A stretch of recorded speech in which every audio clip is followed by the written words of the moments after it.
नमस्कार दोस्तों, इस वक्त की तमाम बेहद बड़ी खबरें सामने निकल के आ रही हैं, जहां पर दोस्तों जानेंगे चंद्रबाबू नायडू ने मुश्किलें बढ़ा दी हैं। अचानक से दिल्ली पहुंच गए हैं चंद्रबाबू नायडू और यहां पर पीएम मोदी को एक लिस्ट थमा दी है, जिसके बाद में बीजेपी सरकार में हड़कंप मच गया है। जानेंगे कि कैसे चंद्रबाबू नायडू ने यहां पर बीजेपी के बड़े नेताओं की मुश्किलें बढ़ा दी हैं। 16 सांसद हैं चंद्रबाबू नायडू के, जिसको लेकर के यहां पर अटकलें कई तरह की लग रही हैं। जानेंगे ताजा अपडेट की कैसे चंद्रबाबू नायडू ने मुश्किलें बढ़ाई हैं। और वहीं चिराग पासवान ने भी ऐसा बयान दे दिया है कि बिहार की राजनीति में हलचल तेज हो गई है। और इसके साथ ही जानेंगे कि हाथरस पहुंचे राहुल गांधी और यहां पर पीड़ित परिवारों से मुलाकात की है। योगी सरकार पर जमकर के बरसे हैं एक एक करके। हर खबर आप तक पहुंचाएंगे, लगातार बने रहिएगा। खबरों की तरफ बढ़ने से पहले दोस्तों, अगर आप लोग भी खुले तौर पर हमारे देश के महान संविधान के समर्थन में खड़े हैं तो अब इस वीडियो को लाइक कीजिएगा और कमेंट बॉक्स में जय हिंद जय संविधान जरूर ही कमेंट कीजिएगा। दोस्तों, पहली बड़ी खबर आप लोगों को यहां पर बताते चलें। खबर आ रही है, चंद्रबाबू नायडू थमा गए हैं पीएम मोदी को लंबी डिमांड लिस्ट। गडकरी समेत मंत्रियों पर भी दबाव बनाया है। जी हां दोस्तों, पीएम मोदी पर दबाव बनाना चंद्रबाबू नायडू ने शुरू कर दिया है। संकेत यहां पर साफ है कि अगर हमारी डिमांड पूरी नहीं हुई तो समर्थन वापस ले लिया जाएगा। आंध्र प्रदेश के सीएम चंद्रबाबू नायडू 2 दिनों के दिल्ली दौरे पर हैं। इस दौरान उन्होंने पीएम नरेंद्र मोदी से 20 मिनट की मुलाकात की। मीटिंग का वक्त भले ही कम था, लेकिन चंद्रबाबू नायडू की डिमांड लिस्ट बहुत ही लंबी थी। उन्होंने पीएम नरेंद्र मोदी के सामने मांग रखी है कि आंध्र प्रदेश के लिए अलग से बजट आवंटित किया जाए। इसके अलावा अलग अलग मंत्रालय भी अपनी परियोजनाओं में आंध्र प्रदेश को प्राथमिकता दें, जो कि हो पाना बिल्कुल भी संभव नहीं है। इसी के तहत उन्होंने सड़क परिवहन मंत्री नितिन गडकरी, कृषि मंत्री शिवराज सिंह चौहान समेत कई मंत्रियों से मुलाकात की है। वित्त मंत्री निर्मला सीतारमण से भी मुलाकात की है। यानी कि कुल मिलाकर के कह सकते हैं कि चंद्रबाबू नायडू ने दबाव बनाना शुरू कर दिया है। अगर उनकी डिमांड पूरी नहीं की गई तो वे यहां पर समर्थन ही वापस ले लेंगे। इशारा इसी तरफ यहां पर कर दिया है चंद्रबाबू नायडू ने।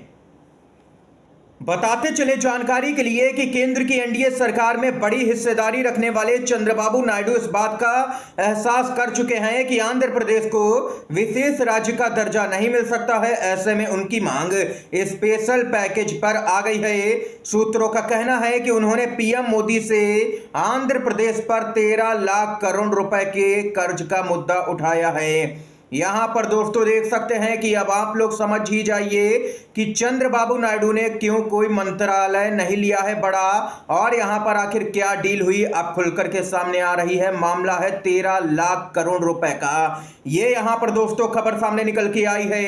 इतना ही नहीं, बिहार में चिराग पासवान ने भी मुश्किलें बढ़ा दी है और जमकर के नीतीश सरकार को घेर रहा है विपक्ष। बिहार में पुल का गिरना गंभीर मुद्दा है। केंद्रीय मंत्री चिराग पासवान ने ये बात यहां पर कही है। आए दिन हर दिन यहां पर पुल गिर रहा है बिहार के अंदर, जिसके बाद में विपक्ष तो हमलावर है ही और जमकर के फजीयत भी हो रही है नीतीश सरकार की। इसके साथ ही दोस्तों खबर आ रही है, बताते चलें।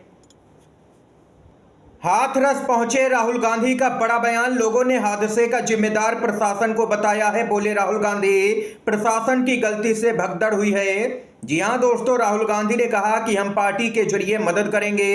अलीगढ़ में राहुल गांधी के द्वारा हाथरस पीड़ित परिवार से मिलने के बाद यहां पर पीड़ित महिला ने यह बात कही है। उत्तर प्रदेश के मुख्यमंत्री से मेरी विनती है कि इन गरीब परिवारों को ज्यादा से ज्यादा मुआवजा दें। यह भी बड़ी बात यहां पर राहुल गांधी ने कही है। उनका कहना है कि यहां पर कोई भी राजनीति करना नहीं चाहता है, लेकिन ये पीड़ित परिवार बहुत ही गरीब हैं, इनको ज्यादा से ज्यादा सहायता राशि दी जाए।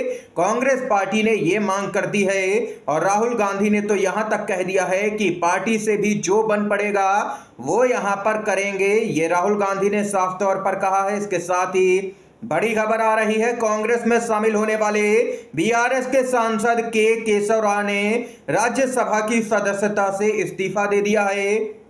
और वहीं दोस्तों कांग्रेस पार्टी में दिग्गज नेताओं की एंट्री लगातार जारी है। विधायकों के बाद में तेलंगाना में 6 बीआरएस एमएलसी कांग्रेस पार्टी में शामिल हो गए हैं। तेलंगाना में 6 बीआरएस एमएलसी ने पाला बदल लिया है। बताते चलें आप लोगों को, देर रात 1 बजे कांग्रेस पार्टी में ये 6 बड़े नेता शामिल हुए हैं। जैसे ही मुख्यमंत्री रेवंत रेड्डी दिल्ली से लौटे, केसीआर के यहां पर प्रतिनिष्ठा रखने वाले एमएलसी सीएम के घर पहुंचे और कांग्रेस पार्टी में तत्काल प्रभाव से शामिल हो गए हैं। लगातार दिग्गज और बड़े नेताओं की एंट्री जारी है कांग्रेस पार्टी के अंदर। इसके साथ ही एक और अपडेट आ रही है, बड़ी खबर आ रही है दोस्तों, झारखंड की राजनीति से। हेमंत सोरेन का फ्लोर टेस्ट होगा 8 को और 9 तारीख को हो सकता है कैबिनेट विस्तार। हेमंत सोरेन के पास बहुमत का मजबूत आंकड़ा है। इंडिया गठबंधन के पक्ष में है 47 विधायक, लेकिन यहां पर केंद्र की एनडीए सरकार ने बड़ी साजिश यहां पर एक बार फिर से शुरू कर दी है ईडी के जरिए।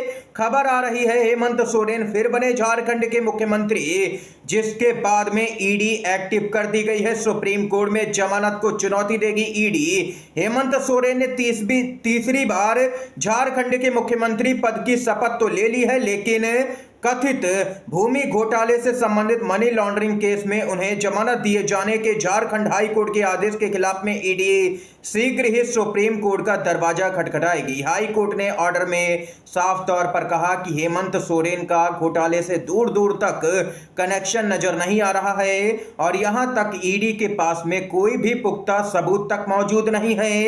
हेमंत सोरेन ने 31 जनवरी को अपनी गिरफ्तारी से पहले मुख्यमंत्री पद से इस्तीफा दे दिया था और अपनी जगह चंपाई सोरेन को सीएम बनवा दिया था, लेकिन अब हेमंत सोरेन की फिर अपने मुख्यमंत्री पद पर वापसी हो गई है, जिसके बाद में भाजपा फिर बौखला गई है और ईडी को एक्टिव कर दिया गया है दोस्तों।